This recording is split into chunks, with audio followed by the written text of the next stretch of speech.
ఇక సుకుమార్ గారు అంటే screen play, excellent screen play. ఆయన అది వరకు సినిమాలు అన్నీ చూసుకుంటూ వస్తే, మీరు ఎమోషన్స్, ఇంకా ఒక యాంగిల్ అని కాదు, everything, you are an all rounder.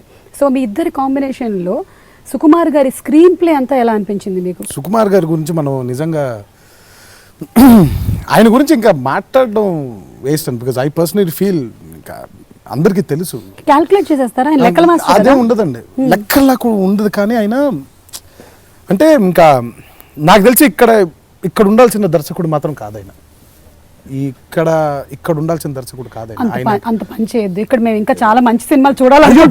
I mean నేను అనేది అంటే ఇక్కడ ఉండాల్సిన దర్శకుడు కాదు అని అంటే, ఇంకా ఫర్దర్ బిగ్గర్ ప్లాట్ఫామ్స్ లోకి వెళ్ళిపోవాల్సిన దర్శకుడు ఆయన అయ్యో ఆయన థాట్ ప్రాసెస్ అవ్వనివ్వండి, ఆయన రాసే కథను, అంటే నాకు తెలిసి చాలా తక్కువ మంది కథను రాస్తారు. సుకుమార్ గారు నిజంగా ఆ కథలో జీవితాన్ని రాస్తారు. ఆయన నాకు ఎప్పుడైతే ఆయన నాన్నకు ప్రేమతో కథ చెప్పారో, నేను ఐ వాజ్ అస్టానిష్డ్. అంటే కథగా కాదండి, ఆ స్క్రీన్ ప్లే ఆయన ఎలా చెప్పారు అనేది ఈ సినిమా వరకు నాకు తెలిసి పండితుడి దగ్గర నుంచి పామరుడి దగ్గరికి వరకు అర్థమయ్యేలాగా ఆయన ఈ సినిమా డిజైన్ చేశారు. ప్రాబబ్లీ ఈ ఎమోషన్ అందరికీ అర్థం అవ్వాలనేమో, బట్ కానీ ఎక్కడ కూడా ఆ Sukumar, the touch of Sukumar miss చేయలేదన్న. ఇప్పుడు ఒక బ్యూటిఫుల్ సీన్ ఉంటుందండి, నాకు జగపతి బాబు గారికి ఫస్ట్ టైం కలిసినప్పుడు.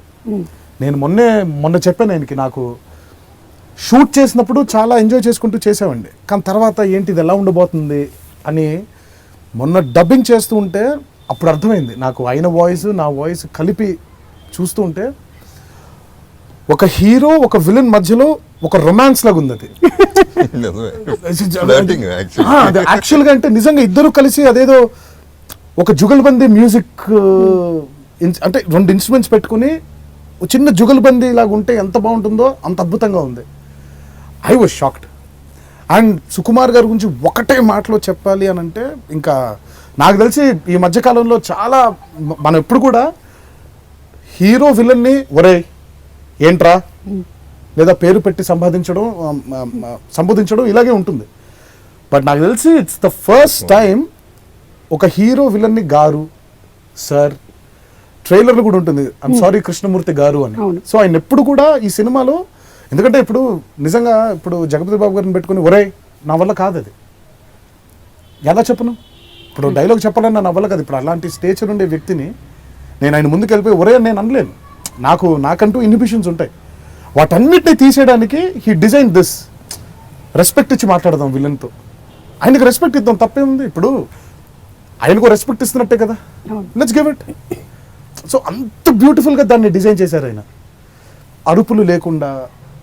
అసలు మనం ఇది కాకుండా ఒక చాలా కొత్తగా ఒక బ్యూటిఫుల్ రివెంజ్ కథని ఇంత బ్యూటిఫుల్గా చేయొచ్చా అనేది నాకే ఇప్పుడు నిజంగా స్క్రీన్ మీద చూస్తూ ఉంటే నాకే షాకింగ్గా ఉందండి.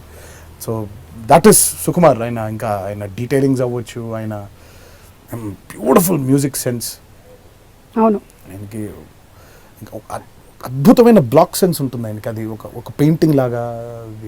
అది ఏంటో మరి, అది నిజంగా అది ఆయన ఎలా అది రీసెర్చ్ చేస్తారో, ఆయనకి ఎలా స్వతహాగా అసలు అలా వస్తుందో తెలియదు. కానీ బట్ 24 గంటలు ఒక రోజులో ఒక కథ గురించి ఆయనకి సరిపోదండి. 24 గంటలు సరిపోదు.